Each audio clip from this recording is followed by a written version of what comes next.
Bem-vindo ou bem-vinda ao podcast do Joyce Santos. Eu sou Ludmila Rossi, cofundadora do Joyce Santos, CEO do Joyce Hub. Estou aqui com a minha co-founder, Flávia Saad, com uma convidada super especial, que vocês já vão saber quem é.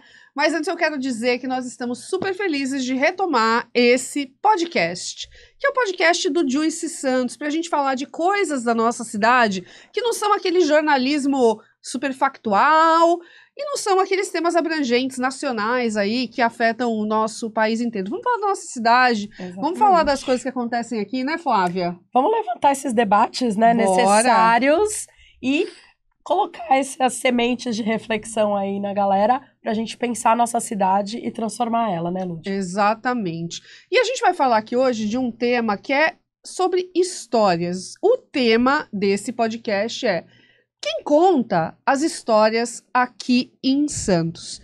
Então, antes da gente discutir esse tema e começar, eu quero pedir para você assinar o canal, deixar o seu joinha e também para você não sair daqui antes de comentar, de deixar um comentário, de falar o que você achou, de interagir com algum momento dessa conversa, porque isso é muito importante pra gente.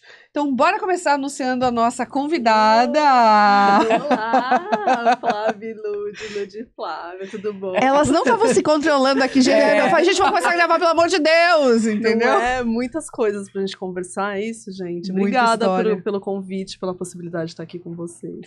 Muito bom, gente. Eu conheci a Dai, né? Eu vou contar um pouquinho da bio dela aqui, porque é melhor quando outra pessoa fala da gente, né?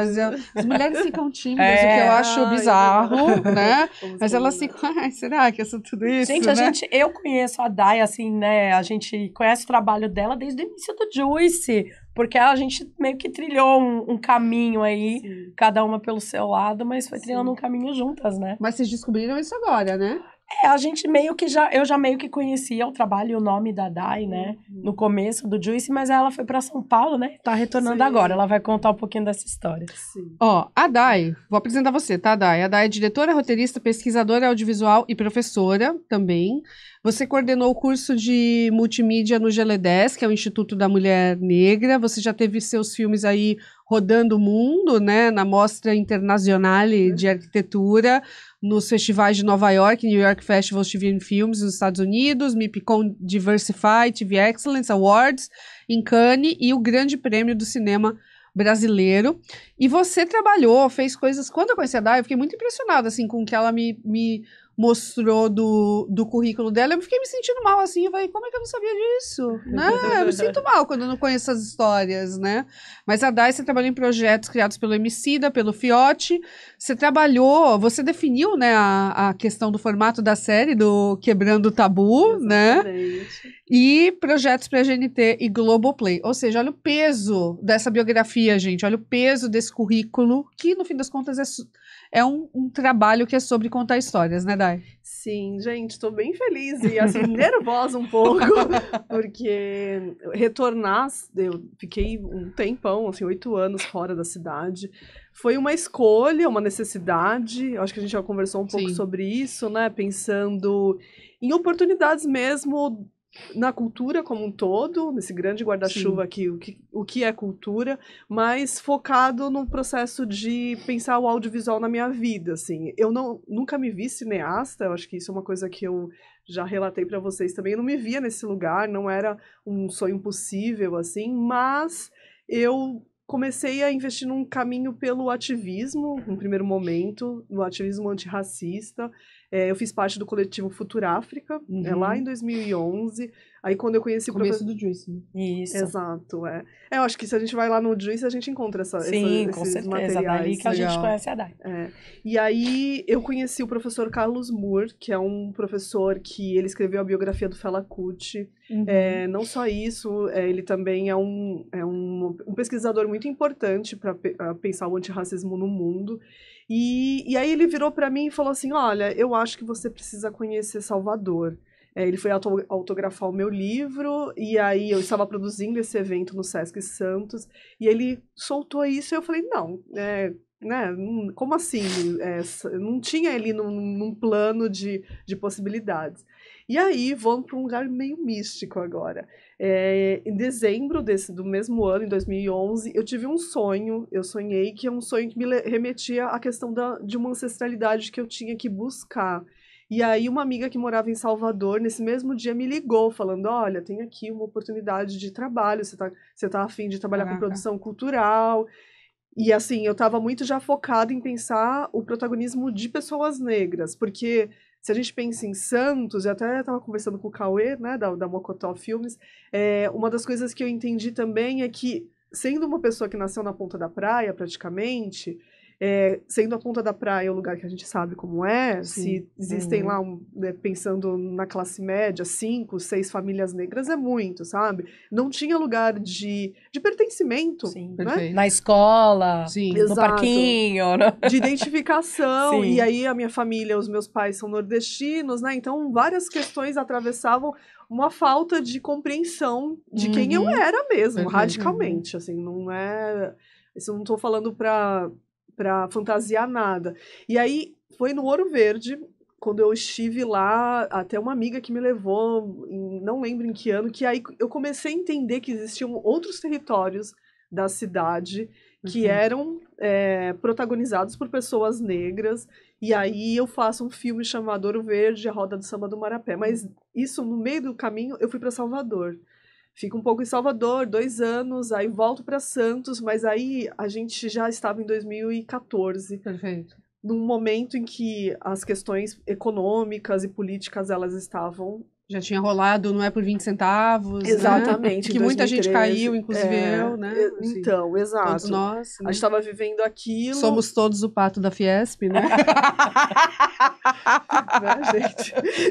A Dai quase olhou pra câmera e falou, fale por você. Não, eu ficava puta. Assim, eu vou falar, ficava puta com aquelas passeadas. Eu falei, caralho, deixa o povo trabalhar, pelo amor de Deus. Deixa esse povo trabalhar. O povo chateadaço de não conseguir chegar no escritório, enfim, né? Várias questões ali, Muitas. elas ficam mediaticamente, inclusive, Exato. se tornam pauta. E aí eu penso que, para a minha geração, o debate do antirracismo... E aí minha geração, tô falando de Santos, tá, gente? Sim. Nem tô querendo ampliar, porque nesse momento a gente tá falando da cidade. Você pega da a nossa galera cidade. próxima de você aqui na Isso, cidade, né? E aí eu entendo que quando eu venho com as minhas questões em relação ao que eu aprendi em Salvador, eu trago para cá, para a área cultural, para o debate, né, de pensar, inclusive, formação, Sim. letramento. A gente não tinha esses termos, esses Sim. termos são recentes, São recentes, sabe? Assim, super recentes. eu comecei a ser atacada, questionada. Ai, mas o que ela tá falando? Porque aí começam né, a gente tava conversando sobre isso, né, Flávia? O quanto vão, para deslegitimar a gente, existem vários argumentos. Sim. Mas para entender o que se quer pensar, os propósitos daquilo, as pessoas não querem dialogar. As pessoas são preguiçosas, né? No fim das contas, elas não querem dialogar, elas querem se agarrar no cobertor das suas crenças e paz, né? Exato. E só deixa eu fazer um comentário sobre Salvador, Dai, porque eu não sei se eu te contei, eu morei lá, né? Sim. Eu cresci em Salvador, né? E cresci com uma criança branca com cara de gringa, né? E eu estava numa escola particular lá, e, cara, é muito louco isso, porque realmente eu não lembro de pessoas negras estudando comigo em Salvador, na sala de... Na verdade, tinha um garoto na época, né? Que ele era negro, ele não era tão retinto assim, e tinha nessa mesma escola uma garota cega, deficiente visual, na sala de aula. Então era muito louco, porque assim, eu estava na cidade com a população mais preta do Brasil, né, maior percentual de pessoas pretas. Não era a realidade de uma escola de classe média, que no fim das contas forma, né, os mini burguesinhos que vão assumir lideranças de empresas e etc, né? Então, você fica alimentando ali aquele ciclo.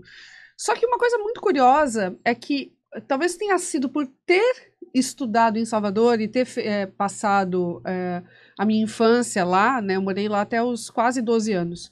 Então, eu me alfabetizei lá, ensino super forte, super disciplinante, assim, quase militar o negócio. E nas aulas, eu fiz a migração de Salvador para Santos. Eu cheguei em Santos absolutamente ignorante de história do mundo, porque o ensino básico em Salvador, as crianças só aprendiam coisas sobre o próprio Nordeste. Ou seja, uma cabeça de desenvolvimento local absurda. Então eu cheguei na 6ª série assim, caralho, quem é Hitler? Real!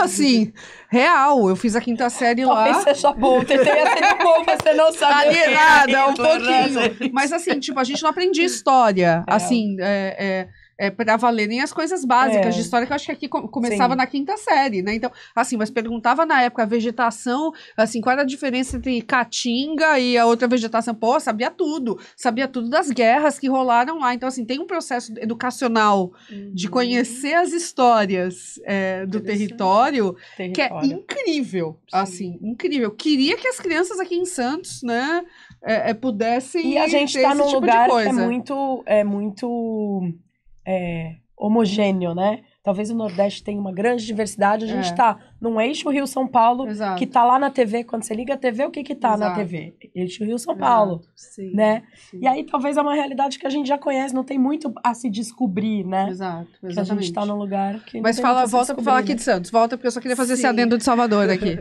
Não, mas é interessante isso, porque hoje os nordestinos realizadores de audiovisual, eles questionam, debatem, assim, vocês estão achando, vocês que estão lá no sul, ok, né, estamos juntos, somos negros, mas questiona essa questão ainda de serem narrativas muito vinculadas ao sudeste Ao sul sudeste, do país, total. que os recursos ainda estão muito limitados para essa região, sendo que é isso. A história deles, ela é tão viva quanto a nossa. Total. Não é? Sim, total. E você fez esse movimento... E muito laggards aqui. Outra coisa que eu queria contar é que, assim, eu cheguei, era o auge da lambada, né? Quando eu tava lá. Era o auge. Aí eu cheguei aqui, aí, tipo, meio que, sei lá, sexta série, né? Vieram me contar assim, não, tem umas músicas novas, né? Uns axés pra gente fazer lamba aeróbica. Aí eu, tipo assim, really? O que vocês acham? Coisa assim, old, né? Gente, vocês não têm repertório sobre lambada? Vocês não sabem a banda Eva? Porra, né? Caraca. Você já tava lá, tipo, trendsetter da lambada. Trendsetter da lambada. A galera aqui super atrasadérrima. Filhos do Sol, vocês demoraram demais, hein? Eu não sei, Filhos do Sol, eu tenho uma teoria que Filhos do Sol era o TikTok da nossa época. Porque eles ensinavam como dançar, né? Era tipo TikTok. TikTok, né? Era TikTok ao vivo, né? Analógico, velho. Mas tudo bem, é isso, gente. Geracional. Geracional. Esse gancho é geracional. Mas eu acho interessante que a Dai foi buscar essa ancestralidade lá em Salvador. Porque os seus pais eram de lá, né? Do Nordeste. Não, mas não eram de Salvador. Não eram de Salvador, mas eles eram do Nordeste, você foi pra lá. E aí depois retornou pra São Paulo. Retornei pra Santos primeiro. Pra Santos Flávia. primeiro. E aí, mas assim, a gente já vivia um outro momento de pensar as identidades, de pensar esses debates. Porque aí eu acho que o Facebook, ele tava com os textões ali acontecendo de muitas maneiras, as hashtags, né, todas que a gente conhece. E eu acho que isso fez parte da nossa geração, né? Juicy, eu entendo que dialoga muito com isso também. E eu conheço mulheres como Djamila Ribeiro, como Preta Rara, aqui na cidade. A Preta Rara, na verdade, que me apresentou para Djamila. Eu pude conhecê-las e entender. E aí a gente tentava se fortalecer mesmo. A gente chegou a se encontrar para... Só que aí eu tava nessa busca. Eu vou só fazer um adendo, Dai. Existia um legado e um histórico de mulheres negras muito fortes e muito protagonistas aqui na nossa cidade, que são pouco lembradas e a gente pouco tem esse registro, essa memória, né? Queria que você contasse como é que foi essa sua experiência, né? Porque a gente tinha aí a Alzira Rufino, tinha a Samara Faustino também, da Associação dos Cortiços, do Centro. A filha dela gravou nesse estúdio, inclusive. Exatamente, para autenticidades. Então aí você falou, né? Tem a Preta, tem a Djamila, a própria Dai, né? Então, assim, tem esse conjunto, esse coletivo de pessoas, de mulheres negras, que estão se encontrando, estão pensando, né? Estão refletindo. E a gente quase não tem registros disso, né? E aí, essa história. porque assim... Tem a Aldene Dida Dias também, né? Que é uma mulher muito importante. Gente, Dida, maravilhosa. Para pensar o movimento de mulheres. A Cidinha Santos também. Exatamente. E, assim, o que... pensando nesse legado já, nesse histórico dessas mulheres aqui em Santos, o que me parece, assim, é que a gente não teve condições, e condições que eu quero dizer é tempo e recursos, para conseguir, inclusive, construir esse patrimônio no sentido do patrimônio do registro a longo prazo, sabe? Assim, como a cidade, ela nega o racismo, né, de forma veemente, assim, de forma categórica. Explica isso, Dai, porque eu acho que tem gente que vai ver essa frase e vai continuar não entendendo. Olha pra câmera e explica. Vou dar um exemplo, Tá. então. Santos, por muito tempo, a Prefeitura de Santos, na verdade, né, o nosso governo aqui, tinha como uma das pastas para pensar população negra, indígena, tudo mais, como folclore. Então era uma pasta lá, tipo, entendeu? Tá. Quando você lê uma cultura que ela foi tão importante quanto a das pessoas brancas para construir essa cidade, como um folclore, quando ela tira o valor mesmo do que peso, né? O peso, na verdade, exatamente. é um esvaziamento também. Esvazia, né? A gente não tem a gente não consegue entender, primeiro, a base do racismo estrutural, como é que ele se dá. Segundo, a gente não consegue legitimar um legado para a história da cidade também.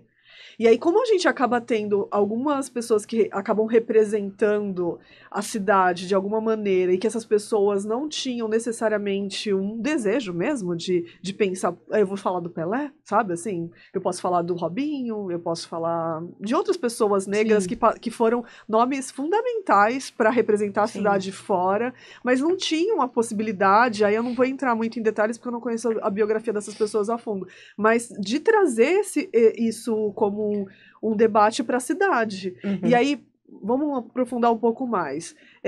Quando eu preciso sair da cidade, porque eu não me via mais nela, eu acho que é isso. Porque aí é uma falta de pertencimento, aquela cara, será que eu sou daqui mesmo, né? Exato. Será que não é nem será que eu deveria estar aqui, né? Assim, puta, será que essa cidade, esse território, essas pessoas merecem a minha energia criativa, né? Eu acho que é meio essa...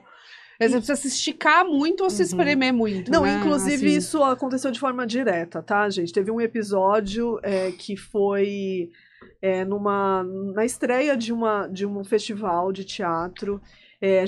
Aconteceu um tema que eu não sei se vocês lembram, eu não lembro, acho que foi 2014 ou 2015, que teve um episódio assim de racismo, que foi colocado como racismo em São Paulo, no Itaú Cultural, estava acontecendo uma peça chamada Dos Fofos Encenam, eu não lembro agora o nome da peça, e aí teve uma ativista, na época, a Stephanie Ribeiro, que fez uma denúncia como essas que eu tô falando, que eu comentei, perfeito. assim, pelo Facebook. Fez um textão falando, nossa, Itaú Cultural, sério? Porque uma das personagens usava um blackface. Sim. E aí isso repercutiu no país inteiro. E aí quando eu trago esse debate para cá também, eu, e não só eu, outras pessoas, a gente começou a receber uma coisa assim, não, mas aqui não tem racismo. Que não acontece. Acontece. E aí, mas a gente tá tendo um caso de repercussão nacional, e aí a gente não pode dialogar o racismo na arte e cultura santista. E Santos é apenas um microcosmo do que é o mundo, do que é o Brasil e o que é o mundo, né?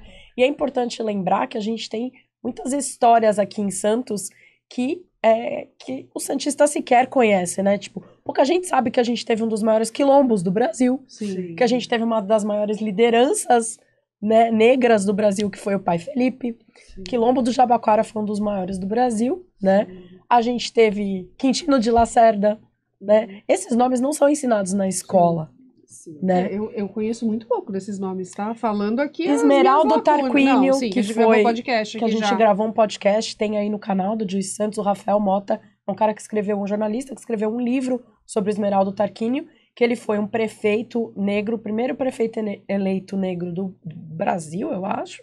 Ele foi vereador, depois eleito prefeito, mas ele nunca chega a assumir, porque acontece a intervenção militar e ele nunca chega a assumir, né? E essa história está contada no New York Times, tá? Eu dei uma olhada no acervo do New York Times, está lá, exatamente essa história. Não é uma matéria inteira, mas tem um bloco sobre isso. E hoje a gente sabe, né? Enfim, tem livros sobre ele, mas essas histórias estão meio soterradas, né? Sim, e como eu acho que pensando aí de uma forma mais ampla, a identidade da cidade mesmo. O que a gente, né, se a gente vai pensar em Santos do ponto de vista cultural, artístico, o que a gente está conseguindo.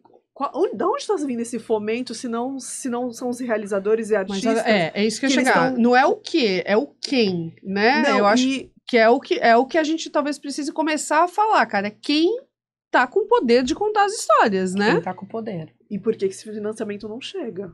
Esses financiamentos, essas políticas públicas, sabe, assim, eu acho que o avançar... Mas calma, eu acho que a gente... Você tá coberta de razão, mas eu acho que, por exemplo, você pega lá o caso do que a Flávia acabou de falar, do Esmeraldo Tarquínio. Tarquínio ou Tarquínio? Tarquínio, vamos lá. Quem escreveu foi Rafael Mota. O Rafael Mota, que é branco. É branco. Então, cara, pra mim isso já diz muita coisa, né? É quem está contando a história, né? E como foi financiado, etc., eu não faço a mínima ideia. Mas eu acho que hoje, um dos grandes desafios que a gente tem aqui, Dai, além de discutir toda a parte econômica, que é fundamental, é refletir no quem está contando a história. É dar voz. Não é só dar voz, cara. As pessoas têm que tomar, nesse caso, tem que ser meio anárquico mesmo. Tem que, puta, cara.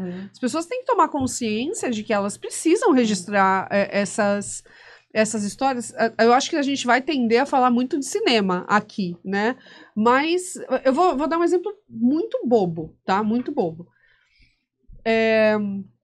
A cidade tem no inconsciente, o turista acha engraçadinho, a gente acha pitoresco, tal, a questão dos prédios tortos de Santos, certo? Sim. Tá lá. Sabe qual foi o primeiro filme feito? Filme, não é uma matéria no Fantástico. Foi feito por um garoto das oficinas Queiro em meados de 2006. Então, quando eu paro... Samuel, inclusive, que hoje é produtor de locação. Beijo, Samuca, muito doido. Muito doido. Mas talento incrível aqui da cidade, né? Que teve acesso, financiamento, né? De um programa, que foi as Oficinas Queiro, mas foi um garoto que é periférico, que contou uma história importante para a cidade. Então, eu acho que a gente tem que olhar com muito carinho a pergunta do quem. Do quem. Quem está contando as histórias da nossa cidade. Então, mas é que, pra mim, quando a pergunta é perfeita, mas quando eu penso esse quem pra existir... Perfeito, ótimo. Pra ele existir no sentido dele ter tempo da pesquisa. Perfeito. Pra ele ter alguém que credibilize o que ele pensa, o que ele faz, o que ele deseja. Pra ele entender que ele pode. Pra que ele pode. Pra ele conseguir construir uma rede que cria a audiência dele. Perfeito. Que a minha questão hoje aos 41 anos é pensar se eu vou ter a possibilidade de dar continuidade às coisas que eu produzo. Por isso que, inclusive, hoje eu tenho duas coisas, assim, estou me formando professora e continuando, desejando um caminho pelo audiovisual. E aí isso passa também pelas questões mais práticas, né? Se ele vai ter uma câmera, se ele vai ter como editar. Mas peraí, a gente não pode pegar só o recorte do cinema também. Sim, a gente também tem o recorte do jornalismo, a gente tem o recorte da literatura. E mais do que eu falei sobre dar voz, eu acho que é mais do que dar voz, mostrar esse olhar, né? Quem tá olhando? Então o Samuel foi lá e ele enxergou e ele mostrou o olhar dele sobre esse aspecto de Santos. Não, né? E aí eu voltaria até para vocês duas, assim, né? Eu fico pensando, quando vocês fazem o trabalho que vocês fazem, por que as pessoas dão de ombro? Ou as pessoas não... Os santistas, né? Ali entre... Vamos colocar uma faixa etária. Os mais velhos. Não, vamos colocar entre 18 e 40 anos, que né, as pessoas que ainda estão... Jovem senhora, quase, e os jovens, sabe assim? Por que não aderem? Por que a gente não consegue ampliar essa rede de coisas... da potência criativa que somos. Por que a gente precisa sempre estar num processo de quase de ou detonando alguém ou competindo fortemente, sabe? Perfeito, porque aí, gente, assim, quando eu conto essa história, fui para Salvador, voltei, tentei trazer alguns debates para cá, não estava sozinha, mas aí de repente vi que não tinha lugar e resolvi ir para São Paulo, e aí de repente, eu cheguei em São Paulo em 2017, de repente não mas eu cheguei em janeiro de 2016, agosto, quando eu lancei o filme, setembro de 2016, tinham quase 1.000 pessoas na estreia do filme Mulheres Negras, Projeto de Mundo. Que as protagonistas eram Djamila Ribeiro e Preta Rara. E o filme foi gravado aqui. Perfeito. A gente vai deixar o link aqui na descrição também para quem quiser assistir o filme, é muito legal. Por favor. Assistam, gente. E aí, quando eu penso nisso, por quê? Porque era a Day Rodrigues? Era eu? Não era. Era um movimento que estava acontecendo. Exatamente, sim, porque existia um movimento, sim, inclusive que ele começa aqui. Perfeito. Sabe? Assim, ele começa em Santos. Perfeito. Sabe? E aí, pensando hoje, né? Eu acho que eu falei dessa minha ida, fui para Salvador, voltei para Santos, fui para São Paulo, fiquei um tempo lá, morei na Cidade do México nos últimos 2 anos, depois da pandemia. E aí, porque o México tem essa, né, cultura, essa identidade, sim, de pensar ancestralidade, perfeito, presente no calendário deles, sabe? E aí foi a hora que eu começo a me dar conta, porque eu também, o ano passado, em maio, os meus pais fizeram uma viagem para a cidade deles. E assim, depois, eu fui quando eu era criança com os meus irmãos, mas depois a gente nunca mais voltamos juntos. E aí quando eu volto com os meus pais para lá, eu identifico, gente, eu ficava ali num Piauí, quase utópico, vamos né? Embora para Passarga, sabe? Assim, que não existe, que não um Shangri-La, né? Exato, não faz parte da minha construção, sim, enquanto pessoa, sabe? E aí eu entendo que, não, calma, eu acho que eu não tem mais isso. Não sou daqui, Não né? sou daqui. Aí quando eu miro pensando na construção afro-brasileira, né, africana no Brasil, a identificação, ela vem muito pelo candomblé, porque eu sou iniciada no candomblé, por essa busca espiritual, mas não era suficiente, porque aí eu entendo que, aí retornando agora, faz menos de 6 meses, eu falo, não, calma aí, gente. Aí eu fiquei hospedada um tempo na casa dos meus pais, e aí eu peguei a bicicleta, assim, eu gosto muito de andar de bicicleta, e na Cidade do México eu fazia muito isso, inclusive porque era uma memória, assim, eu andando de bike com meu irmão na ponta da praia. Perfeito. A gente tinha bicicletas iguais, assim, mas a dele era menor e a minha um pouco maior. E eu lembro que a maior vibe era o quanto mais longe a gente ia na ponta da praia. Perfeito. Porque éramos, né, crianças, adolescentes ali. E aí lá, assim, quando você é expatriado, estrangeiro, tem uma coisa de você buscar referências, né? E sai da mágoa, né? Você só consegue ver a ilha quando você sai da ilha, exato. Né? E aí essa foi a memória mais forte que veio, assim, de me entender naquela cidade também, lá na Cidade do México. E aí, quando eu volto agora, e identifico a mudança que a Ponta da Praia está sofrendo, e eu identifico também o quanto eu não consegui fazer parte de espaços de resistência de pessoas negras em Santos, provavelmente daqui a alguns anos não vai ter. A gente não vai ter mais, sim, as nossas histórias sendo contadas, porque elas estão sendo expulsas pela, sim, verticalização arrebatadora que não deixa espaço para memória. Pela falta de identidade também, exato, né? Acho que falta um pouco dessa identidade. Mas é muito bonito que você se responsabiliza por isso. E acho, exato, que é por isso que a gente se identifica, né? E é por isso que a gente tem que chegar no quem, que eu acho que o foco dessa conversa. Assim, a gente não pode tirar o quem, o sujeito. Sim. Acho que a Day botou um ponto que é super importante, que é o acesso à viabilidade do quem. Mas, cara, o quem tá contando história em Santos, cara, hoje, pra mim, são majoritariamente pessoas brancas, uma certa burguesia, né? Gente, eu sou capitalista, só pra lembrar, tá bom? E a gente não tá nela, tá, Lúcia? Não. A gente não tá inserida nela. Eu queria tanto. Não, a gente tá... Então, eu acho que as pessoas... Só que não, né? As pessoas... eu e a Day, a gente já conversou sobre isso, né? As pessoas acham que a gente tá inserida nela, mas nós também, em muitos aspectos, aqui em Santos, somos forasteiras, né? Em que sentido? Porque a gente tem, obviamente, muitos privilégios, mas tem muitos privilégios que a gente não tem. A gente não tem, não, sem dúvida, né? Porque qual é a ordenzinha? Você já tá milionária, minha querida? A gente não a gente não tem, por exemplo, o privilégio de ser homem. a gente não tem o privilégio de ser herdeira, né? E aqui em Santos isso é muito valorizado. Não, né? na verdade, aqui em Santos, as histórias, muitas vezes, nas rodas de poder, são contadas. Porque, assim, a gente tem a história que é contada mainstream e tem as histórias que são contadas nas rodas de poder, a gente conta algumas histórias com o Juicy, mas a gente conta meio pelas beiradas. A gente é independente mesmo, assim, sabe? Então, assim, embora a gente tenha os nossos privilégios, mas a gente não tem todos, né?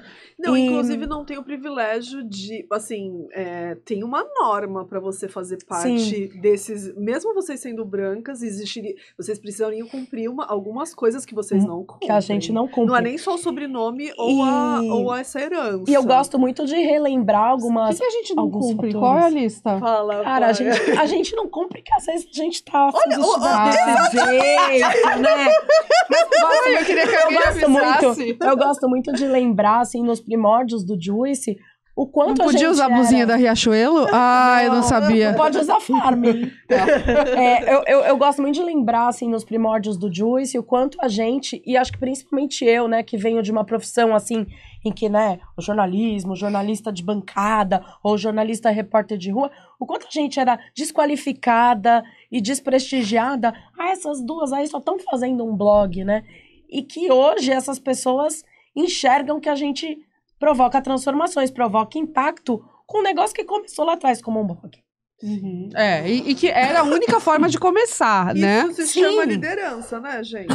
Pessoas que conseguem ter uma visão ampla de um território, de uma, né, de um, sei lá, questão de tempo e espaço aí, e vocês jogaram um projeto que vem colhendo frutos significativos pra gente pensar. Ai. Saúde! Não vamos fazer corte, não. Vai pegar tosse no ouvido do Gusta aqui. Coitado. Bebe uma água, Flávia, pelo amor de Deus. Tem água aí? Tem. Bebe a aguinha. Vamos lá. Sábado vai ser terrível. Gente, estamos aqui gravando. Se você veio do futuro, nós estamos gravando em abril de 2024. Aqui estamos nos preparativos do Festival Gomo. Quando você vê esse podcast, já vai ter passado, tá? Mas aí você vai lá na nossa plataforma digital, que os conteúdos do Gomo vão estar lá, tá bom? A gente vai deixar o link aqui embaixo também pra você, tá? Pronto, Flávia?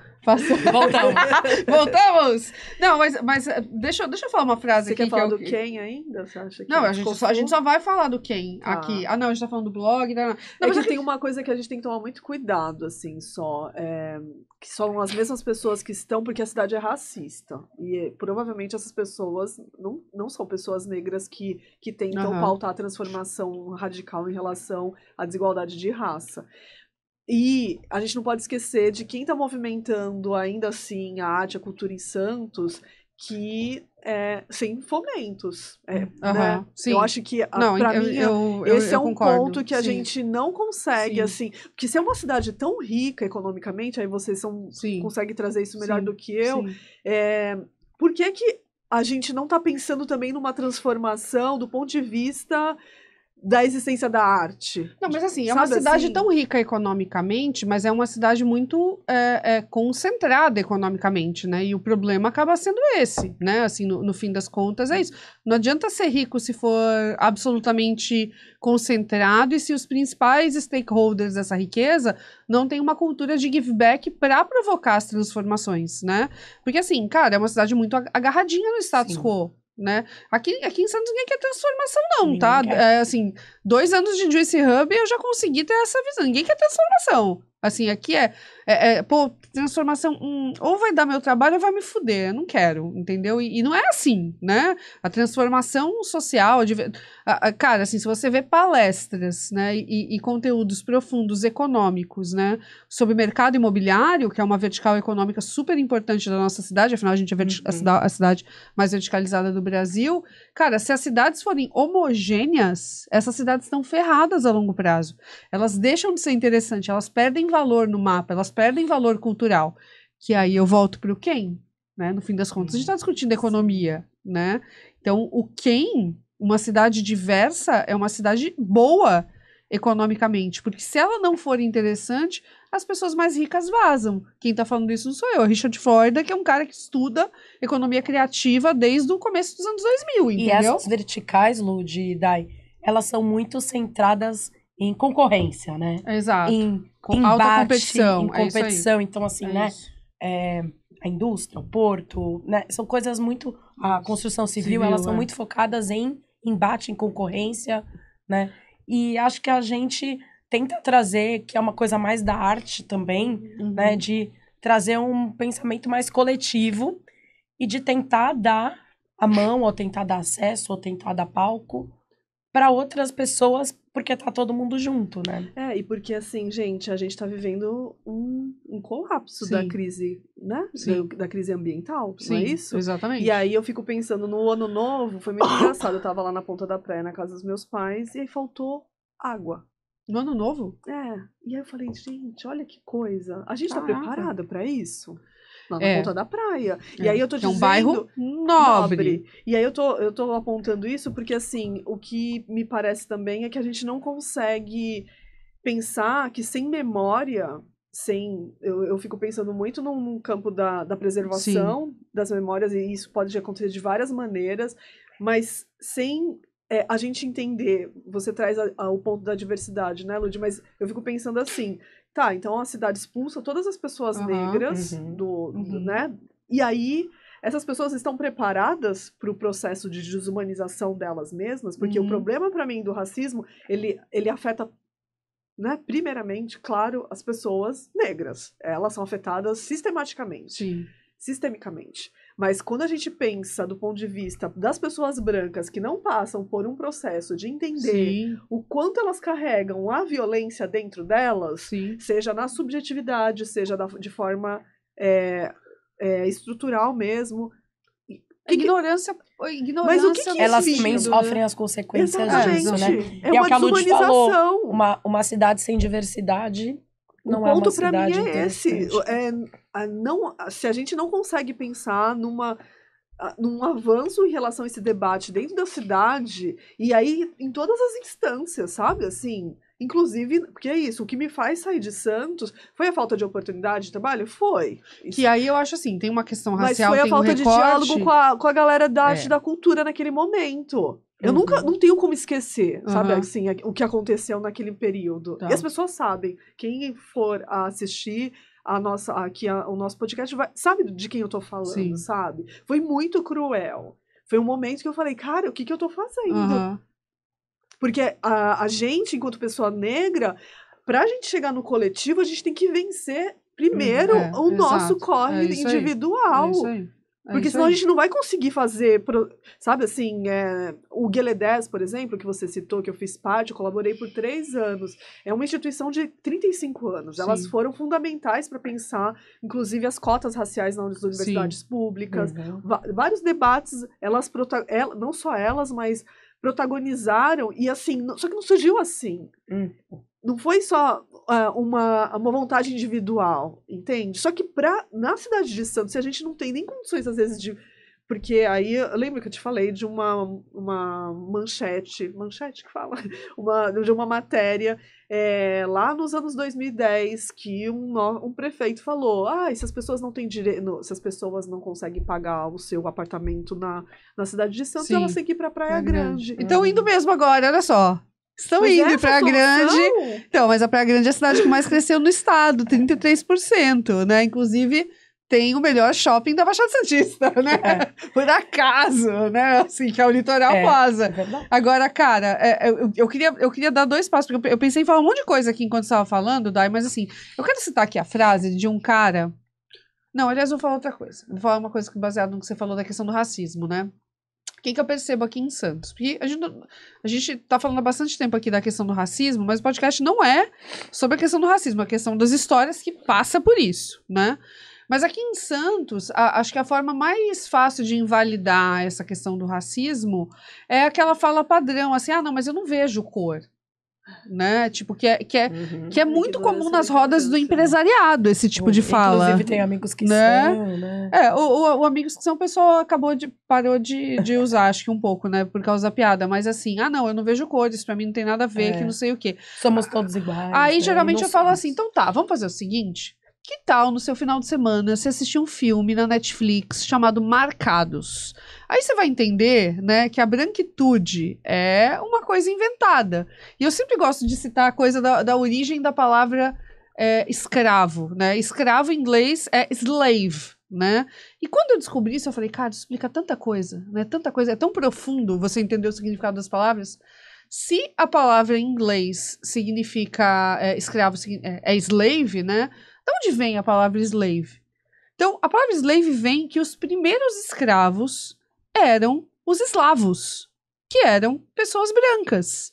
E as pessoas pretas foram escravizadas porque os europeus precisavam se diferenciar quem era livre e quem era escravo. Como todo mundo era branquinho, né, de olhinho claro, etc., loirinho, eu falei, não dá.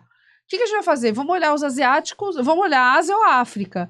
E por uma série de questões acabaram decidindo que a África seria mais fácil. Então, é uma coisa inventada pra gente falar assim, não, eu não vejo cor. Tá bom, mas olha pra história do mundo. A história viu. Por que você, alecrim, né, se sente no direito de falar, eu não vejo cor? Mas a história viu. Então, a sua experiência individual não significa o todo. Né? Então, o mundo não começou quando você nasceu. Exatamente, né? Não começou. Deixa eu citar uma frase aqui de um conservador. Vamos trazer frases de um conservador? Polêmica. E a frase é boa. A frase é boa. Polêmica. O Edmund Burke, que é um cara, um pensador muito conservador, ele fala o seguinte: um povo que não conhece a sua história está condenado a repeti-la. É conservador, mas vocês concordam com a frase? Eu não sei se está condenada, porque eu sou uma otimista nas mudanças, O né? mundo não começou quando você nasceu. O mundo não começou quando eu nasci. Eu acho que a gente tem que acreditar na mudança e na transformação. Não, tudo né? bem, mas você acha que se a gente aqui, agora, a geração da Filipa, por exemplo, não começar a entender a história, será que a geração dela vai repetir coisas ruins que a nossa geração fez? A gente Não demorou tenho para essa se letrar, resposta. vai, Flávia. A gente demorou. Mas eu não tenho essa resposta. O que a gente consegue fazer é o trabalho que a gente faz todo dia. Sim. E, por exemplo, a Dai falou, né, que estudava numa escola, né, e você não via, você falou, tinha uma criança negra na sua escola. Sim. Eu acho que lembro de Eu também estudei no Carmo, gente, poucas não crianças, tinha- uma tinha criança pouquinhos, negra na assim. escola particular aqui.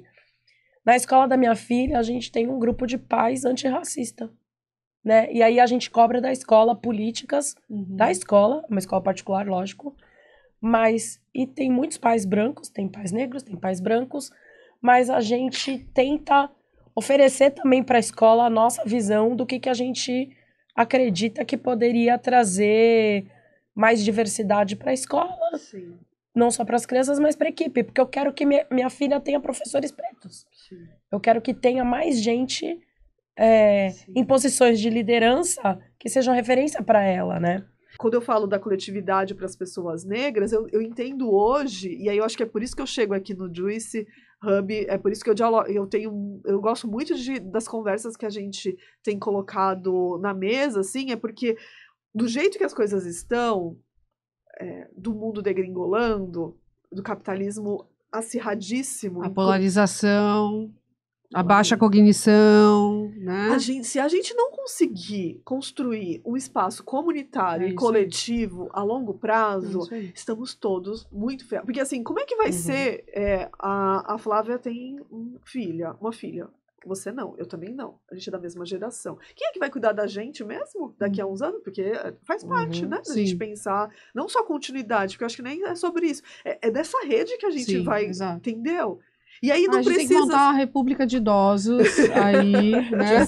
Senior, né? Ai, vai ser maravilhoso! Anota essa ideia, Lud, anota aí. Ela tá aí no plano de negócios, né, gente? Senior. Senior. Se o mar não invadir, né? Todo mundo vai morar em palafita, gente, daqui a um tempo, né? Assim, todo mundo vai ter que montar a casinha Esse lá. vai ser o seu futuro, né? Exato. Mas tem um negócio que a gente já teve algumas Você é conversas polêmica, sobre hein, mano? isso. Eu e a Dai, que é falar também sobre essa... Você falou como o mundo tá hoje, né, tal. E a gente tava falando que a internet aceita todas as histórias. Antigamente a gente falava, o papel aceita tudo. A internet aceita mais ainda, né? Só que com 2 Googles você já desmistifica essas histórias, Obrigada, né? comunicadora. Não é? E aí a gente estava falando sobre como na internet se constrói cada vez uma história de disputa pelo maior sofrimento, né? Pelo maior... quem que é o grupo que sofre mais? Né? Sendo que tá todo mundo sofrendo igual, né? E não existe... eu não acho que tá todo mundo sofrendo igual, não. E existe uma subjetividade... Mas quem né? não tá sofrendo... Tá polêmica esse bloco aqui. Tá todo mundo sofrendo. Mas que tá todo mundo sofrendo é fato, né? Sem dúvida. Não importa em qual grupo você esteja inserido. E tem uma frase da música do Chico Buarque que eu te falei, que é a nossa dor não sai no jornal. Então, não é porque você tá sofrendo, a sua dor não pode ser minimizada perante a dor do outro. Não Só pode você existir sabe a lei onde seu da calo felicidade aperta, né? comparada, né? Assim, Sim. só que a porra do algoritmo favorece muito isso, né? Favorece muito O ser humano já nasceu pra se comparar. né? Exato. Começa daí. Que não, e assim, a tragédia, a mazela, a violência, tudo isso vai muito bem no algoritmo das redes sociais, né? O ódio, né? E esses quens é que estão contando algumas histórias, né, cara? Eu recebi um vídeo do TikTok aqui em Santos, tipo, é um pessoal, né, numa área extremamente vulnerável no centro histórico. Eu não sei se te mandei isso, mas eu vou te mandar, tipo, ensinando como a vender Bombril e crack, sabe? Assim, isso tá no TikTok, gente. Isso está no TikTok viralizando, assim, é aqui em Santos, tá marcado o endereço de onde é o negócio. Eu vi isso, enfim, um grande amigo mandou, tipo, assustador, não tá sendo coberto por veículo nenhum, mas eu paro e penso, é a gente que vai contar essa história? É o Juice que tem que contar essa história? Eu acho que não. Não. Né? Eu acho que a gente tá falando sobre outra coisa. Sim. Né? Porque a gente escolhe muitas das histórias que a gente conta, né? Quais são as narrativas, como que a gente enxerga, né? Exato. Mas não é só a gente, não existe só a gente, né? E a mídia não pode ser hegemônica, né? Sim. Senão a gente não tem vários quens contando a história. Agora deixa eu fazer uma pergunta pra vocês duas, rapidão aqui. Rapidão. Eu queria saber de vocês com quais histórias... Pode ser literatura, cinema, teatro, o que for. Vocês mais aprenderam sobre a nossa cidade? Nossa. Ai, gente, eu sei. Não, vocês vão achar muito louco. Nossa audiência também. Com o Gilberto Mendes. Tá. Gilberto Mendes? Sim, ele mesmo. Eu acho que ele... eu tive a oportunidade de conhecê-lo, porque eu trabalhei como assistente editorial no livro dele. Legal. Na biografia dele. E assistindo o filme... Eu tenho um filme, né, dele também, um documentário, porque eu acho que ele se coloca a chegar na cidade... Claro, tem uma visão elitista ali também, né? Mas não é sobre isso pra mim. Eu acho que ele consegue trazer ícones, talvez, importantes da cidade pra dentro da música dele, pra dentro da obra dele, sabe? Assim, e que são coisas... Eu lembro que a primeira vez que eu acessei, eu nunca tinha saído de Santos, assim, pra morar fora do país, mas nem saído do Brasil. E aí eu olhava e falava, nossa, ele traz... Sabe aquela sensação de, eu sou desse lugar, eu me identifico de uma forma, como uma obra de arte, eu tô dizendo nesse lugar. E aquilo me tocou muito. Porque... E aí eu volto, gente, eu acho que é isso. Falta política de financiamento na nossa cidade. Falta valorizar a diversidade de artistas e de pessoas que tem aqui para contribuir com essa perspectiva. E eu tô falando da juventude, eu tô falando dos que já estão aí há um tempo, já tem um legado. Eu não tô falando só de uma faixa etária, não. E que a gente não consegue... E vem de uma classe específica também. Exato. Né? E que a gente não consegue ver isso, senão... A galera do porcelanato. Mais polêmica que eu aqui. Hashtag porcelanato, né? Eu acho bege, hein, gente? Tem que ser bege. E brilhoso. Senhora, é a melhor imagem. Essa eu vou ter que me esquivar, porque minha casa tem. Puta que pariu! Eu acho que a gente tem que... A gente que mora em cima do porcelanato. Até temos amigos que são. Na vida a gente tem que fazer algumas concessões, né, gente? Mas você não sofre sofre por isso, Eu não sou, exato, eu não sofro por isso. O dia que eu ficar tenho que fazer milionária, algumas eu vou lá e vou meter taco naquele apartamento, entendeu? Eu vou meter um taco. A gente tem que Eu taquificar o mundo, gente. É isso. Eu acho que, assim, é muito redundante pra mim falar de histórias, porque eu tô em contato com as histórias da cidade o dia todo, né? As histórias chegam pra mim. Pra mim, eu levanto mais histórias conversando com as pessoas, então as histórias que me tocam são as histórias das pessoas com quem eu converso, que constroem a realidade da cidade hoje. Então, eu vou, sei lá, eu conheço a Denise Covas, ela tem tanta história pra contar. Denise, outro dia encontrei com ela no evento. Denise, você se prepara pra vir aqui, tá? Conversa vai, conversa vem. Ela fala assim, não, porque você sabe que fui eu que montei o Memorial das Conquistas. Eu, oi? Sim. Ela foi responsável por montar o Memorial das Conquistas. Então, numa conversa informal, eu ouvi uma história de alguém que foi muito importante para um equipamento que é famoso no mundo inteiro, né? E que essa pessoa tá do meu lado, é minha amiga, né? A gente se liga, conversa, toma cerveja juntos, toma café juntas. E eu nunca soube que ela tinha feito isso. Então, assim, eu tô em contato com as histórias o tempo todo. Mas eu acho que também é preciso... Mas qual você? Então, você responde eu vou responder essa uma... que eu quero saber aqui, gente. Eu não vou responder a mais importante, mas mas eu vou responder uma mais recente que veio que chegou em mim e que, se tudo der certo, vai virar um projeto do Juice, hein? Spoiler! Vou dar spoiler. Mas nessa de receber as histórias vindo até a gente, também tem uma questão que as histórias passam por você, mas você tem que estar preparada para pegar elas no ar, né? Então, eu recebi uma revista. Quem lê revista hoje em dia, né? Eu. Recebi uma revista do Sesc e sempre folheando a revista e pensando assim, puta, em algum lugar aqui tem uma história pra mim. E eu me deparei com a história de uma cantora, que é a Leni Eversong, uma cantora da época de ouro do rádio, né? Ela era para ter sido uma Carmen Miranda da vida. Só que ela tinha duas questões. Ela era negra e ela era gorda. Tá. E quando eu tô lendo a história dela, onde ela nasceu, Lud? Em Santos. Em Santos. É verdade. Eu acho que o Robson me falou já. Exatamente. E aí é engraçado por causa disso, porque você vê uma história super interessante, incrível. Um cara que escreveu um livro, que é o Rodrigo, do Rio, sobre essa história, sobre essa cantora, teve uma vida muito sofrida. Gente, ela é a única... se apresentou internacionalmente. É a única artista brasileira que tem uma foto com o Elvis Presley. Ela cantou no Ed Sullivan Show com o Elvis, no mesmo dia, assim, no mesmo programa. Um monte de elementos muito loucos nessa história e o fato de que ela nasceu em Santos. E aí eu me deparei com essa história... E cheguei pra uma pessoa que trabalhava aqui, pra nossa produtora, pra Raquel. Falei, Raquel, como que a gente não tá contando essa história? E a gente desenvolveu um projeto pra contar ela.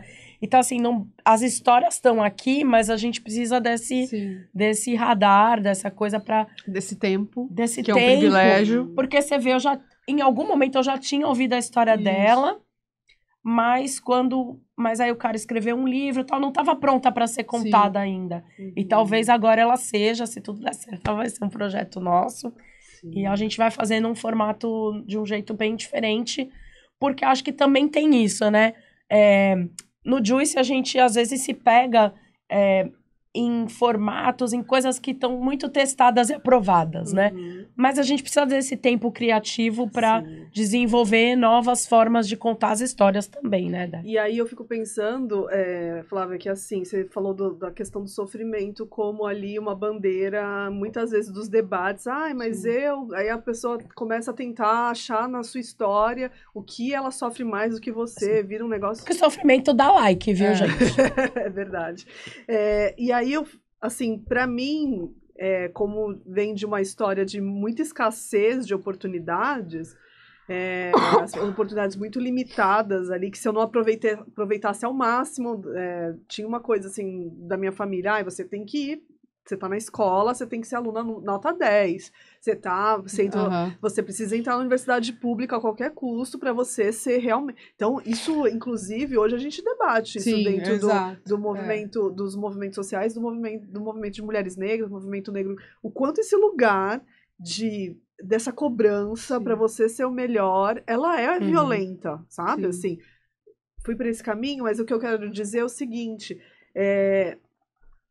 além da gente não conseguir mensurar sofrimento para dizer de quem o sofrimento é maior, essa não pode ser a linha do debate. Por quê? Porque, assim, a gente esquece que tem questões de direitos básicos que não estão considerados resolvidas para todo mundo. Sabe, e que estão assim? fora, às vezes, das histórias que a gente conta, né? Por exemplo, eu sou super cineasta intelectual, aí eu pego um recorte de um bairro privilegiado, etc., e tá fora, né? Pra mim é sempre a metáfora de Friends, né? Assim, que começa com o roteirista pensando um apartamento no Brooklyn de amigos pretos, né?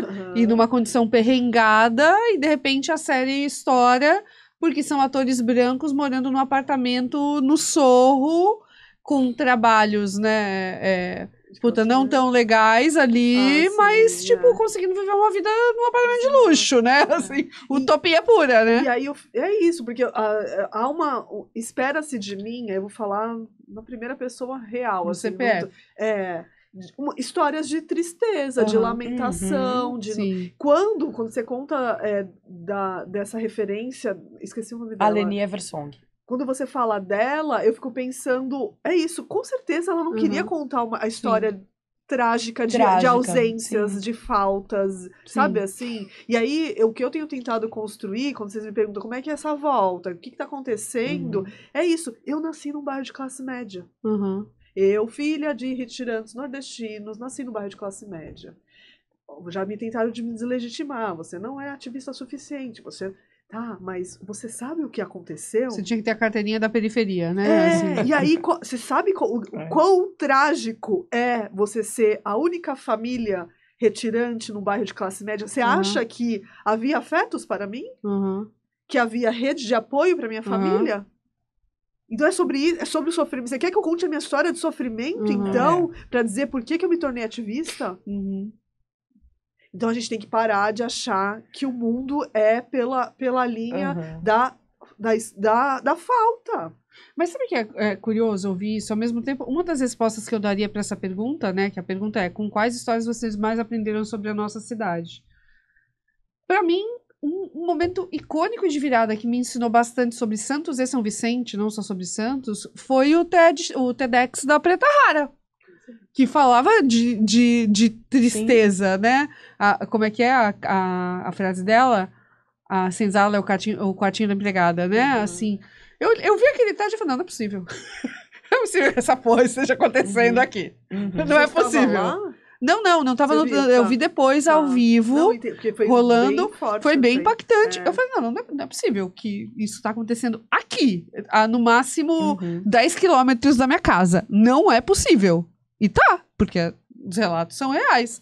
E aí você entrava nos posts dela, quando viralizou, acho que foi um post dela que viralizou, você via várias histórias de empregadas domésticas da região reportando coisas. Eu falei, caraca, me ensinou muito sobre a cidade isso aqui. E aí, se a história que está sendo contada continua sobre as mesmas, as mesmas pessoas, da mesma classe social, do mesmo grupo étnico-racial, da mesma sexualidade, da mesma identidade de gênero, as histórias como a minha, a da Preta, elas não estão sendo contadas porque, inclusive, a gente não tem condições de contar porque a gente está dando conta. Porque, assim...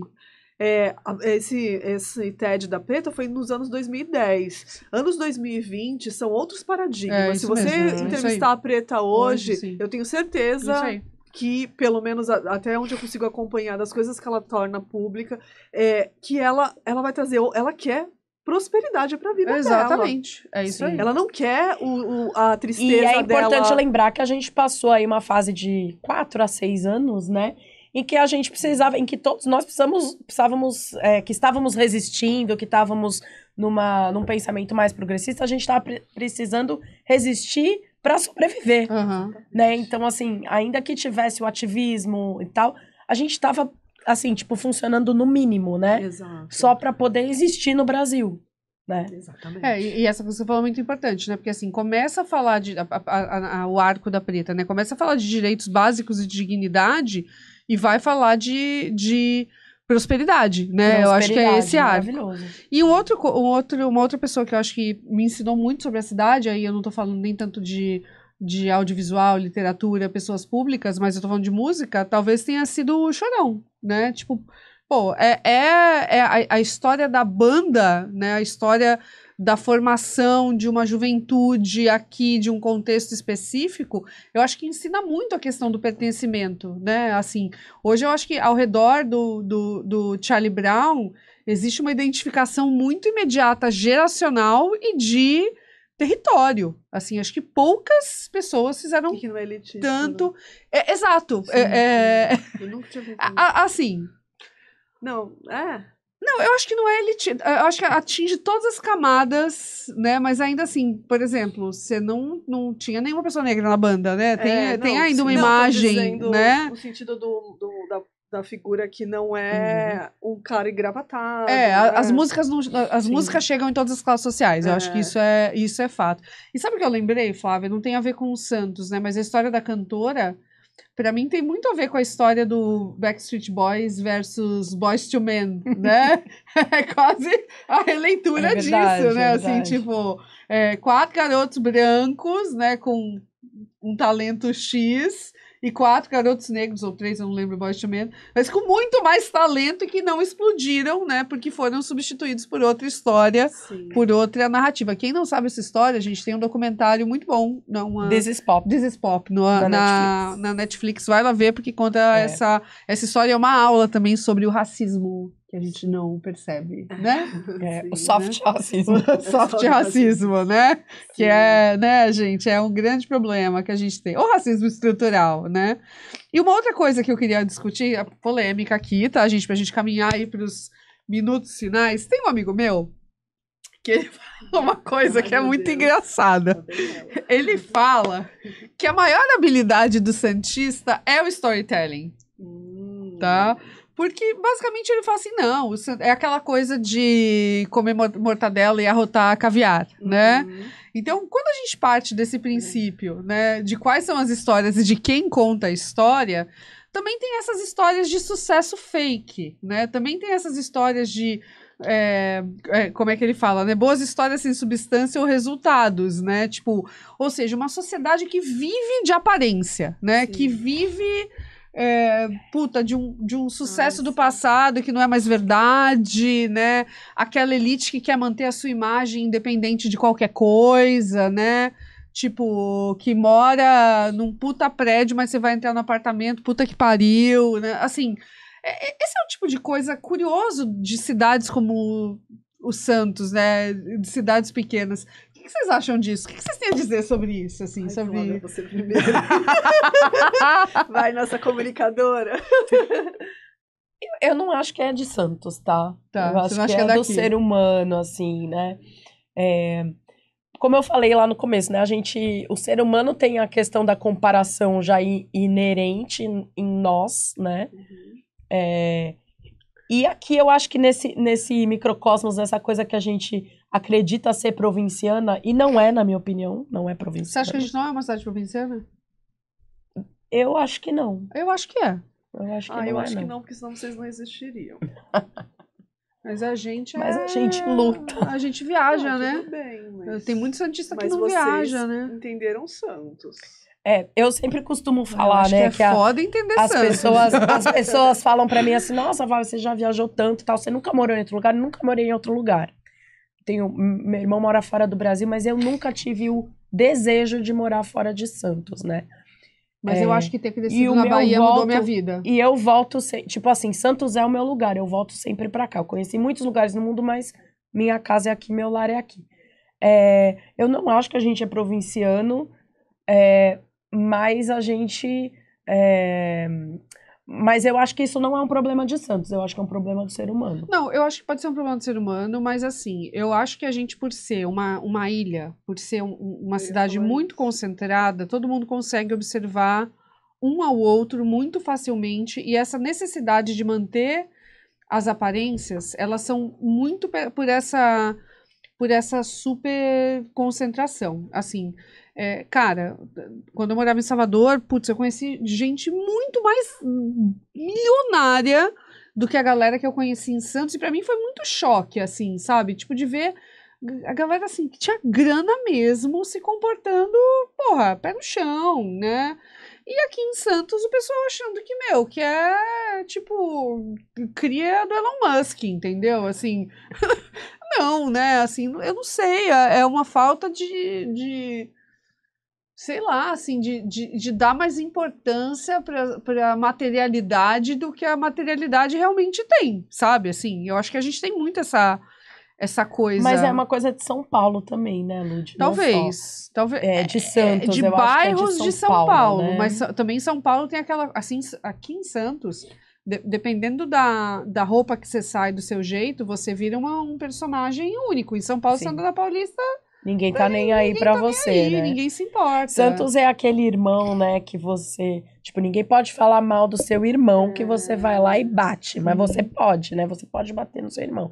Mas ninguém pode ir lá dar porrada nele, porque quem bate é você, né? Vocês não acham que, por ser a cidade, a cidade mais verticalizada? A cidade mais verticalizada do Brasil. Gente, aí eu fico pensando. 70% das pessoas, quase 70% das pessoas moram em prédios aqui em Então, a Santos. gente tem essa alta verticalização, aí ao mesmo tempo a gente tem o mar, ali, que é o horizonte. é o horizonte, e a gente tem a Mata Atlântica por Sim. trás, que isso é uma coisa que eu parei Sim. vivendo lá no México, lá também é uma cidade com várias montanhas, Sim. assim. Foi aí que eu falei, gente, eu já sabia, eu já Sim. me identificava com isso, mas você conseguir olhar para a paisagem da sua cidade com essa perspectiva, né, não é tão simples. E aí eu fico pensando, assim, nos resquícios mesmo, que aí eu entendo que talvez não seja só de Santos, Flávia, mas assim, essa história que não é contada em Santos, se a gente é altamente verticalizado e a verticalização vem de um projeto, não tem um projeto de construção de memória. Perfeito. Porque, assim, por exemplo, a Ponta da Praia é um lugar em Sim. que nos anos 50 eram os pescadores que moravam ali. Sim. Era, sabe, Era assim, quase rural, assim, se for olhar. exatamente. As fotos mostram bem isso. E né? aí, em menos de 70 anos, ela se Menos tornou até. o que é, ou menos, né? Menos. O que é de uma classe média, mas que não tem nenhuma memória. Uhum. Então, eu tenho insistido nisso, assim, nessa construção, porque quando eu venho para Santos por motivos pessoais, mas de repente eu me vejo engajada de novo, querendo me reconectar Sim. com a cidade, porque é um propósito, inclusive estar aqui de frente com vocês, é assim, eu preciso recuperar a minha... Porque, assim, o prédio que eu morava com os meus pais, morei por 27 anos e a minha família morou por quase 40, ele está para ser mais um dos prédios demolidos, de prédios de 3 andares. E aí eu falei, a gente não vai ter... Eu não vou ter essa memória mais. Sim. Quando eu olho para a escola que eu estudei da 1ª à 8ª série, que é o Pedro II, ela tá abandonada. Sim. Tem gente preocupada com a memória. O que a gente precisa não é que essas memórias não sejam contadas, mas que tenha mais gente no poder público que tenha estudado no Dom Pedro. Né? Mas aí também, aí a gente vai... Eu até escrevi no meu caderninho aqui. Pra mim, quando vocês vão descrevendo essas Santos, os prédios que são abandonados, que não são os prédios... Como chama? Essas construções antigas.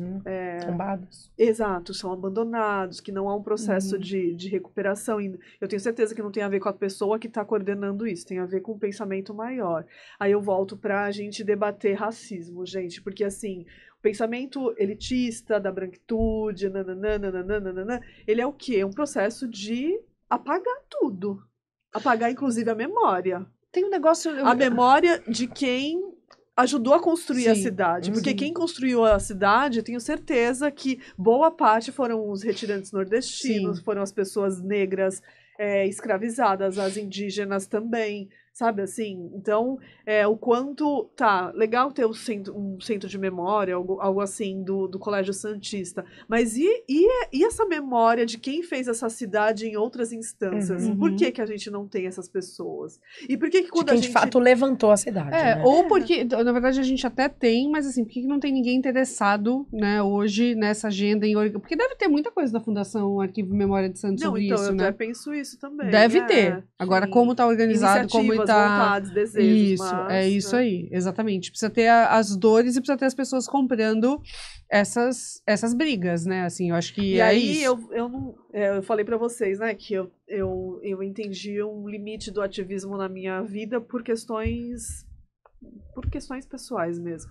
Mas aí eu vou ter que ser um pouco ativista, porque assim, se a gente, quem está aí no poder, quem está aí de frente nos grandes conglomerados de comunicação, que a gente sabe qual é o nome e sobrenome, se essas pessoas continuam querendo as histórias tristes, elas continuam querendo subalternizar a vida de pessoas que não são da elite branca como elas, porque eu acho que a Preta Rara, ela se torna essa referência fundamental na contemporaneidade, né? Não atualmente, do debate das empregadas domésticas, porque eu acho que ela se ocupa da coisa das redes sociais e torna aquilo um fenômeno mesmo. A gente não pode negar a importância daquilo, não, total. né?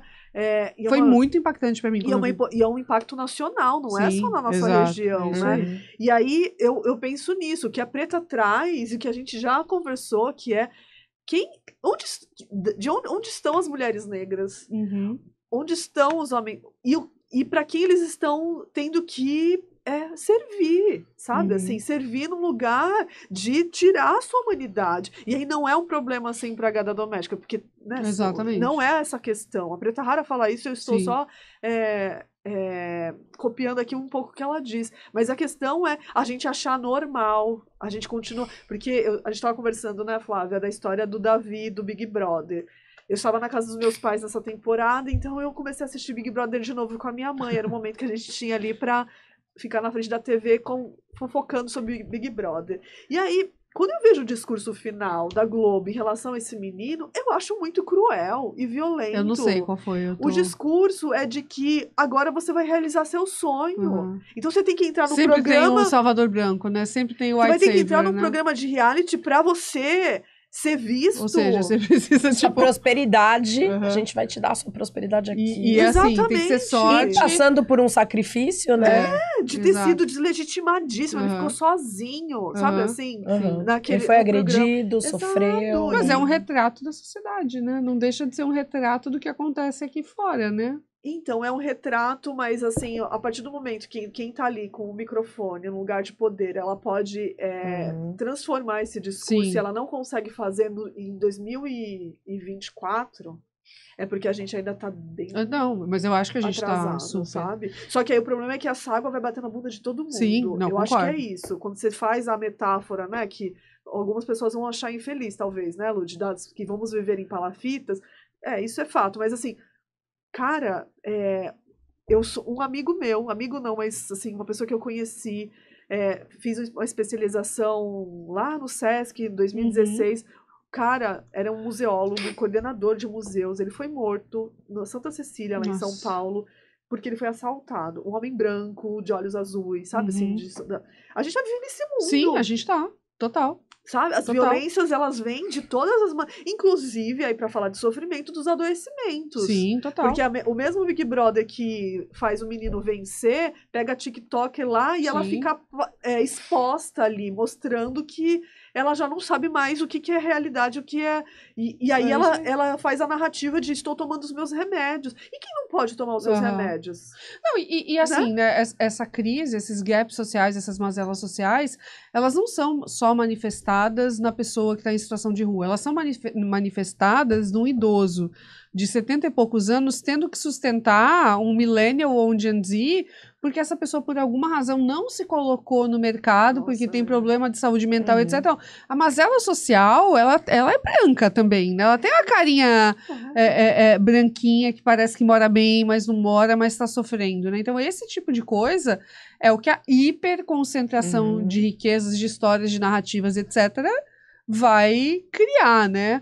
Eu chego à conclusão aqui, e olhando o papo e até lembrando, né? Eu fiz essa metáfora, todo mundo vai morar em palafita, porque assim, cara, as palafitas, para mim, o grande desafio delas é que elas não são contabilizadas, né? Assim, Santos tem 98 ponto alguma coisa de saneamento básico. Tá, mas essa conta não tá palafita, né?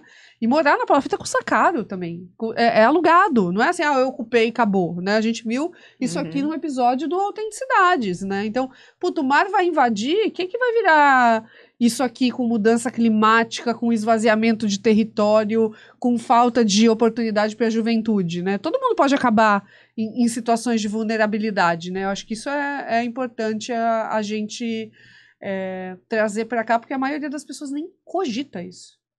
A maioria das pessoas nem cogita. Mas eu queria lembrar essa classe média que super adora o Elon Musk, que essa classe média de Santos está mais perto da pessoa que mora na Palafita do que do Elon Musk. É sempre importante a gente lembrar as pessoas disso, né? Dessa história. E eu acho que, assim, quem conta as histórias aqui em Santos, caminhando para a minha conclusão, eu queria ouvir de vocês, quem conta a história aqui em Santos é a praia, antes da linha da máquina, e as pessoas brancas. São essas pessoas que contam a história, as histórias aqui de Santos. São as pessoas que moram antes da linha da máquina, na praia, e geralmente são brancas, né? O grande percentual, né, gente? Não 100%. Eu acho que os morros não estão contando as histórias da cidade e precisam contar. Essa é uma grande dor que a gente tem no Juice também. E eu fiquei muito feliz, e aí eu vou fazer um elogio à prefeitura aqui, quando eu vi um curta, acho que foi no edital de 2019, que era um curta muito bacana, que toda a locação se passava no morro. Né? Então são histórias que estão indo para a tela graças a um fomento de um edital municipal, que a gente acha que está começando a ver essa luz. Era um financiamento na época de 60 mil, não é, nossa senhora, né?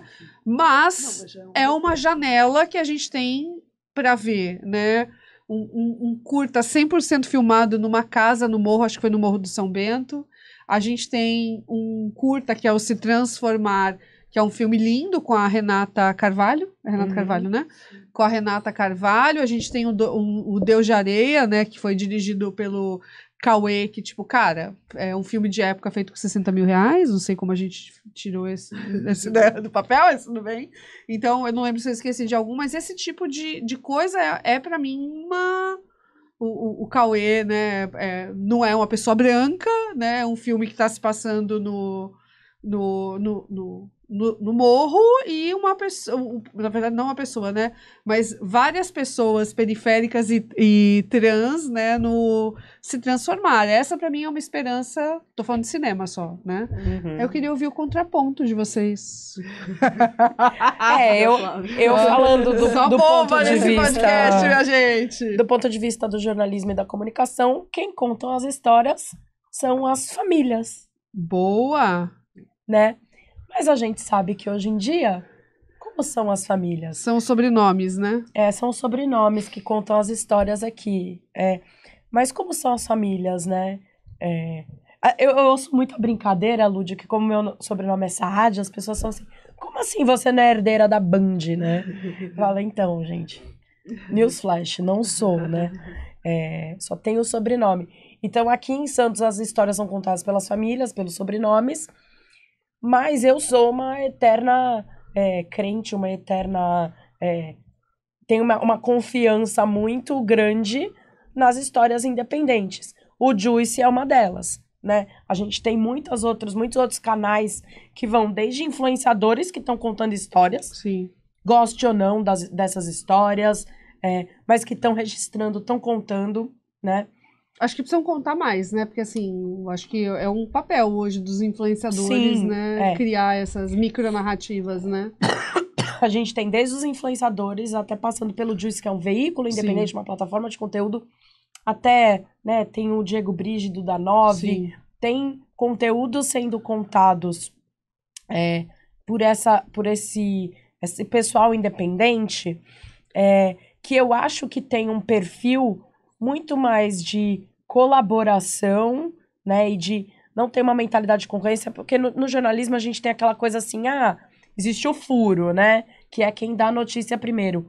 Gente, hoje em dia é o seu amigo que dá o furo, que dá a notícia primeiro. Então, a função do Juice não é dar um furo, é levantar debate, levantar o nível do debate, falar mais profundamente sobre as coisas e jogar a luz e ser o farol em cima de coisas que a gente tem que notar e dar visibilidade aqui na cidade. Então, hoje as histórias são contadas pelas famílias e pelos sobrenomes e elas precisam ser contadas pelos coletivos, pelo jornalismo independente e pelas próprias pessoas. Nesse ponto, eu acho que é uma dor do Juicy e que a gente quer solucionar e que a gente quer resolver. Quais histórias não estão sendo contadas? As histórias da Zona Noroeste, Sim. que congrega vários bairros, não é, ao contrário do que as pessoas pensam, não é um só bairro, né? São vários bairros, acho que são mais de 20 bairros lá dentro, lá na Zona Noroeste. As histórias da área continental que não estão sendo contadas, as histórias dos morros, do Porto, dos né? trabalhadores do Porto. Só que assim, claro que a gente tem as nossas limitações e a gente sabe que elas existem. E o primeiro passo para a gente transformar é ter consciência de que a gente não consegue fazer tudo. Lógico. Ter consciência de que essas histórias existem já é o primeiro passo. E de que a gente tem uma vontade de contar elas, né? Se a gente vai conseguir fazer isso em 2024, em 2026, em 2030, não sei, a gente tá aqui, né? A gente faz o que é possível hoje, a gente Precisa tá de aqui, financiamento para isso. precisa de financiamento né? para isso, mas ter consciência de que essas histórias existem, estão lá, né? A gente falou, agora me veio, tipo assim, uma coisa que tem muito poucos registros também aqui na história da Baixada Santista, que é a história do funk da Baixada Santista, né? Pô, a gente tem nomes do funk, Duda do Marapé, tem muitas histórias importantes daqui, que é o segundo local do funk mais importante pro Brasil, né? Condzilla, né? Cara, a gente não tá contando a história do funk da Baixada, né? Tem um documentário, na verdade. Tem um que eu- documentário do UOL, né? Mas que também é feito... Do UOL, né? foi o UOL que fez da Baixada do Funk de São Paulo, né? Foi, Que a Baixada Santista tem total Isso. protagonismo nisso. E aí, mas assim, não é suficiente um documentário. Não, exato, né? é isso aí. É isso que eu quero dizer. Tem que ter múltiplas linguagens, múltiplas formas, múltiplos formatos e múltiplas histórias, É né? isso aí. Então, acho que o primeiro passo é ter consciência. Então, acho que eu respondi essa pergunta falando quem conta e quem deveria contar. Gente, eu lembrei de uma coisa. Quando eu tava no ensino médio, no cursinho, a maioria dos meus amigos queriam sair de Santos, né? Era coisa... Minha não sei se geração vocês também, passaram sim. por isso, né? Isso, A gente é da mesma geração, né? De que Jovens. o ideal... Jovens senhoras.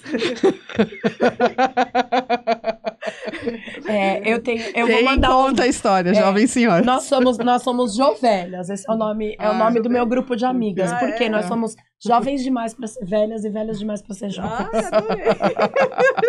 Desculpa, Dai, fiz a piadinha, cortei seu raciocínio. Não. Todo mundo queria E ir aí- embora. Então, e aí quando... É isso, e aí as pessoas que vão embora, elas não contam histórias. Histórias Não é? maravilhosas. Acho que esse é o ponto, Ela não? fechou brilhantemente, né? Se a gente é uma cidade que não consegue manter as pessoas aqui, não vai ter história pra gente. Não vai ter história pra contar. Caralho. E aí eu só quero dizer o Gusta, Gen Z Rio. Quando Gen Z Rio é porque o podcast foi bom. só mais uma coisa. Eu acho que a verdade. gente não pode esquecer do movimento de mulheres em Santos. Eu acho que a gente pode não ter, infelizmente, Ai, bem lembrado. A gente não tem, né, um financiamento, não tem uma política. Vamos falar de política, gente, uma filosofia. Vamos lá, vocês que são da elite, vocês falam muito em política e filosofia, com certeza, porque para se considerar elite, você tem que ter um Sim, upgrade ali sim. na sua bagagem. E falar de filosofia, falar de política é uma delas. E aí, se a gente não tem uma cidade que tem uma política, uma filosofia, para pensar tanto a memória, mas também a importância da continuidade Sim. dos nossos talentos, vamos usar um nome que tá, né, que é usado no mundo corporativo, ou para pensar, gente, quem pensa a nossa cidade, porque um artista, ele tá nesse lugar de transformar Quem o pensa os olhar. 20 anos, não os 4, né? Que eu acho que é mais importante, né? Sim, sabe? Então, eu penso que o movimento de mulheres de Santos, ele tem uma importância fundamental, inclusive para o movimento de mulheres no Brasil, porque se a gente pensa hoje no debate de gênero, se a gente pensa no debate de sexualidade, lógico, de raça, de classe, esse movimento, ele começa com esses coletivos. Eu até tô resgatando aqui, você que me mandou esse link, que é uma imagem, coletivo de mulheres negras da Baixada Santista, e é um cartaz de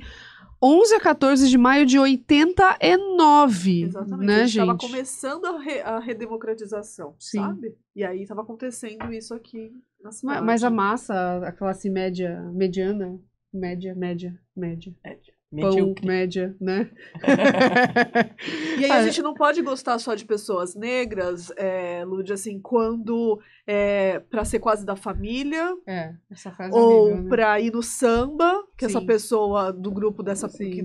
dos artistas que tocam samba, ou pra comer a feijoada, ou pra tomar a caipirinha, sabe assim, a gente precisa, o que eu sinto, e assim, o que me dá é difícil às vezes ficar em Santos, é esse lugar Sim. de ser daqui. Por isso que eu tô fazendo um Sim. filme sobre isso, sabe? Assim, que vai atravessar isso, mas não conseguir me reconhecer na minha Sim. própria cidade, porque eu sou atravessada por olhares olhares opressores em muitas instâncias. Se eu entro naquele balneário, sabe assim, hoje eu tô de cabelo, se eu tô um pouco mais, ou se eu tô toda de branco, que isso representa já, Sim. vira um fenômeno, sabe assim? Então, e isso faz parte de uma Mas cultura isso racista pra mim é da o lance. cidade. Não, assim, eu acho que tem não tô negando que tem um viés racista, mas também tem uma camada muito provinciana.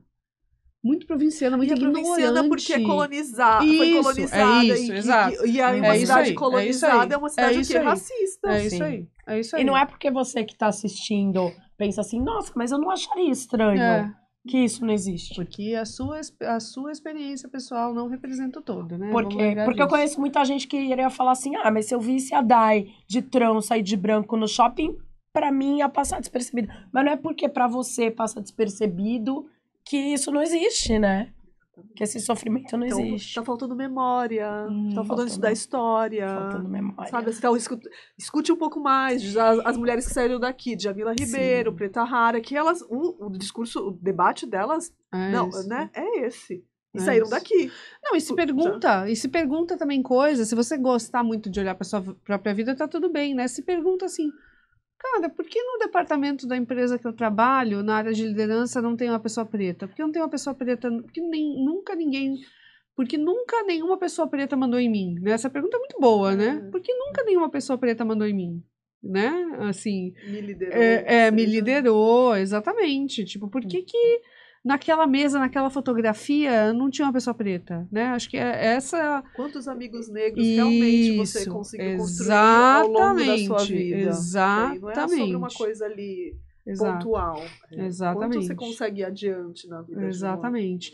E o quanto você está aberto também para conhecer gente, né? Para se conectar com narrativas que são completamente e diametralmente opostas à sua, né? Isso é muito importante. triste em 2024 a gente ser ainda visto como uma província, né? Não é essa cidade que a gente quer para os próximos anos. Não é essa história que a gente quer contar.